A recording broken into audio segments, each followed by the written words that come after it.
ఈరోజు మహేష్ నియోజకవర్గానికి సంబంధించిన రేషన్ కార్డులు ఇవ్వడానికి గౌరవ మంత్రి గారు శ్రీధర్ బాబు గారు రావడం జరిగింది, సంతోషం. కానీ రేషన్ కార్డులు ఇస్తున్నప్పుడు కూడా పార్టీ పరంగా ఇస్తున్నట్టు ప్రోటోకాల్స్ పక్కన పెట్టి పార్టీ పరంగా ఉన్న మాజీలను అందరిని కూడా తీసుకొచ్చి స్టేజ్ మీద కూర్చోబెడితే ప్రభుత్వ కార్యక్రమం అని చెప్తున్నారు మంత్రి గారు, ప్రోటోకాల్ పాటించాలని రిక్వెస్ట్ చేయడం జరిగింది.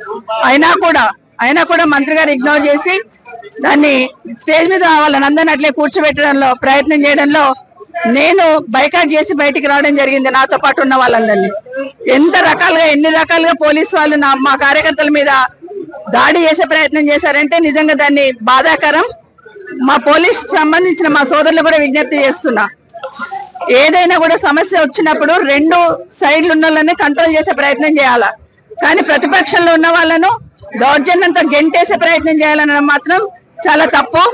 నేను వెళ్తున్నానని చెప్పగానే ఏసీపీ గారే నన్ను బయటికి తీసుకొచ్చే ప్రయత్నం చేశారు. పోలీసు వాళ్ళని అడ్డం పెట్టుకుని ఎన్ని రోజులు పాలన చేస్తారనేది ఖచ్చితంగా ప్రభుత్వం ప్రశ్నించుకోవాలి. ప్రజాపాలన అంటే పోలీసు వాళ్ళని పెట్టుకుని కార్యక్రమాలు చేయడమే ప్రజాపాలన. మా జర్నలిస్ట్ సోదరులు నా కార్యక్రమం అంతా నాతో పాటు ముందుకు వస్తున్నారని జర్నలిస్టుల మీద కూడా దాడి చేసే ప్రయత్నం చేస్తున్నారు. జర్నలిస్టుల మీద జరిగిన దాడిని ఖండిస్తా ఉన్నాను. ఎందుకంటే ముఖ్యమంత్రి గారు మాట్లాడుతూ మనం చెప్పారు కదా, జర్నలిస్టులను చూస్తే చెంపల మీద చల్ల కొట్టాలనిపిస్తుందని. అది కాంగ్రెస్ పార్టీ సంస్కారం. ఎందుకంటే జర్నలిస్ట్ అనేవాడి విలువ ఏంటి అనేది, జర్నలిస్ట్ వాళ్ళకి ఎంత విలువ ఉంటుంది అనేది, సమాజంలో వాళ్ళ పాత్ర ఏంటి అనేది గౌరవ ముఖ్యమంత్రి గారు మర్చిపోయినట్టున్నారు. ముఖ్యమంత్రి గారు అన్నారు కదా, మేము దాడి చేస్తే తప్పేముందని ఈరోజు పోలీసు వాళ్ళు కూడా మీడియా మిత్రుల మీద దాడి చేసే ప్రయత్నం చేశారు. దాన్ని ఖండిస్తా ఉన్నాం. నిజంగానే మీరు రేషన్ కార్డ్స్ ఇస్తే అందరికి ఇస్తున్నప్పుడు గాంధీ భవన్ కి వెళ్ళి ఇచ్చినట్టు మీ పార్టీ పరంగా ఇస్తున్నట్టు అందరినీ తీసుకొచ్చి స్టేజ్ మీద కూర్చోబెడుతున్నారు. ఇందిరమ్మ ఇల్లు ఇచ్చారు, కాంగ్రెస్ పార్టీ వాళ్ళు పోయి ముగ్గు పోస్తేనే ఇందిరమ్మ ఇల్లు శాంక్షన్ అవుతుంది.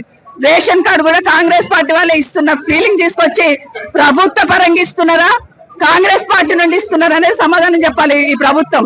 ఎందుకంటే ఈ రోజు కాంగ్రెస్ పార్టీ నుండి ఇచ్చినట్టుంటే మీరు గాంధీ భవన్ లో పెట్టుకోండి, మీ కార్యకర్తలు కండువాలు వేసుకొని ఆడ పంచుకోండి తప్పిస్తే ఇది ప్రభుత్వ కార్యక్రమం ప్రోటోకాల్ పాటించడం ఇష్టం లేకపోతే మమ్మల్ని పిలవద్దు, మమ్మల్ని కార్యక్రమాలకి పిలవద్దు, పిలిచి అవమానించే ప్రయత్నం చేయొద్దు. నిజంగానే దమ్ము ధైర్యం ఉంటే ప్రోటోకాల్ పాటిస్తూ పద్ధతి ప్రకారం కార్యక్రమాలు చేయాలి. కానీ ప్రభుత్వ కార్యక్రమాలను కూడా పార్టీ పరంగా చేసి లబ్ధి పొందాలని ఏదైతే నాటకం ఆడుతున్నారో ప్రజలు గమనిస్తా ఉన్నారు. తప్పకుండా మీ పార్టీకి ఈ ప్రభుత్వానికి చమనగీతం పాడడానికి ప్రజలు సిద్ధంగా ఉన్నారు.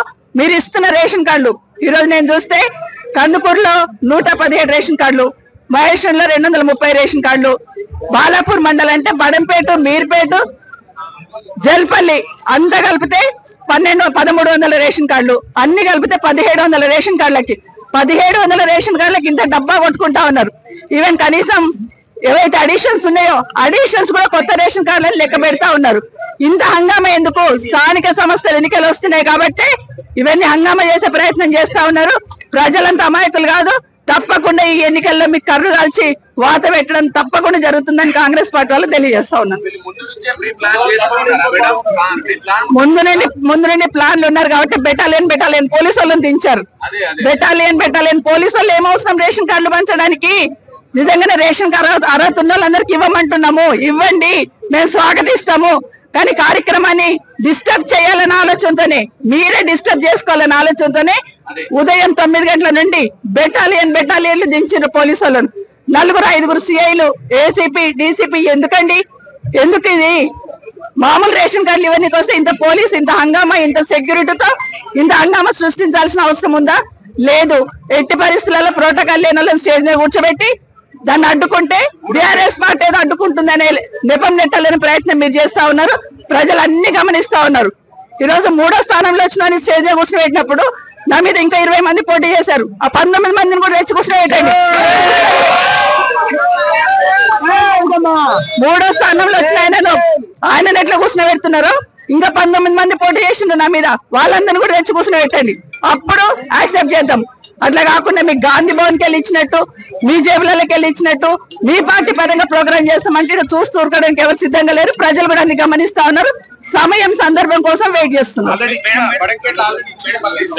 యా బడంపేటలో స్టార్ట్ చేసినాక కనీసం నేను బైకాట్ చేస్తున్నా, మీరు ప్రోటోకాల్ పాటించట్లేదంటే గౌరవ మంత్రి గారు ఆపుతారనుకున్నాను, కానీ వెళ్ళిరండి మేడం అన్నారు. అది నిజంగా చాలా బాధాకరం. ఈ రోజు ప్రోటోకాల్ లేని వాళ్ళు స్టేజ్ లో కూర్చోబెట్టారు. ఓడిపోయిన వాళ్ళనే మేము ముందు పెట్టి పనిచేస్తామని ఏదైతే అనుకుంటున్నారో రేపు అసెంబ్లీలో కూడా వాళ్ళని పిలుచుకోండి, ఎమ్మెల్యేలను పిలవకండి. ఇంకా ప్రోటోకాల్ ప్రకారం మమ్మల్ని పిలిపించట్లేదంటే గౌరవ మంత్రి గారు ఆపుతారనుకున్నాను, కానీ వెళ్ళిరండి మేడం అన్నారు. అది నిజంగా చాలా బాధాకరం. ఈ రోజు ప్రోటోకాల్ లేని వాళ్ళు స్టేజ్ లో కూర్చోబెట్టారు.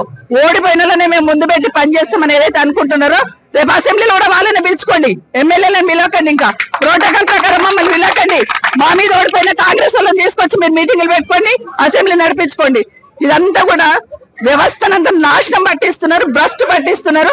ఖచ్చితంగా పోలీస్ శాఖకు సంబంధించిన సోదరులు కూడా విజ్ఞప్తి చేస్తున్నా, మీరు కూడా పోలీస్ శాఖకు సంబంధించిన మా సోదరులందరూ కూడా ఎప్పుడు అధికారంలో ఒకరే ఉండరు, న్యాయబద్ధంగా పనిచేసే ప్రయత్నం చేయండి.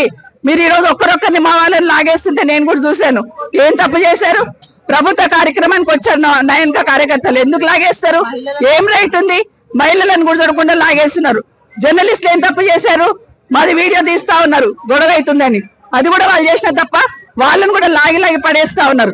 ఈ దౌర్జన్యం పోలీసులను అడ్డం పెట్టుకొని రాజ్యం చేయాలని ఏదైతే కాంగ్రెస్ పార్టీ అనుకుంటుందో ఖచ్చితంగా ప్రజలు గమనిస్తున్నారు, తప్పకుండా సమాధానం చెప్తారు. అంటే ముఖ్యమంత్రి గారు ఏం చెప్పారు? జర్నలిస్టులను అందులో కూడా మిమ్మల్ని డివైడ్ చేసే ప్రయత్నం చేస్తా ఉన్నాడు. జర్నలిస్ట్ అనేటోడు ఎవరైనా జర్నలిస్టే, సమాజంలో ప్రజలకి మాకు మధ్యలో వారధిగా పనిచేస్తా ఉంటాడు. అదంతా మర్చిపోయి మేము జర్నలిస్టులను చెంపల మీద కొట్టాలనుకుంటున్నారని ముఖ్యమంత్రి గారు అన్నారంటే పోలీసులు చేసి చూపిస్తున్నారు. ఇప్పుడు అదే జరుగుతుంది. కాబట్టి జర్నలిస్టులకు కూడా అర్థం కావాలి, ఇప్పుడు పోలీస్ రాజ్యం పోలీసులను పక్కన పెట్టుకుని పాలన చేయాలని ప్రయత్నం చేస్తుంది. ప్రజాపాలన ఎట్లయితే పోలీస్ పాలన అయిపోతుంది.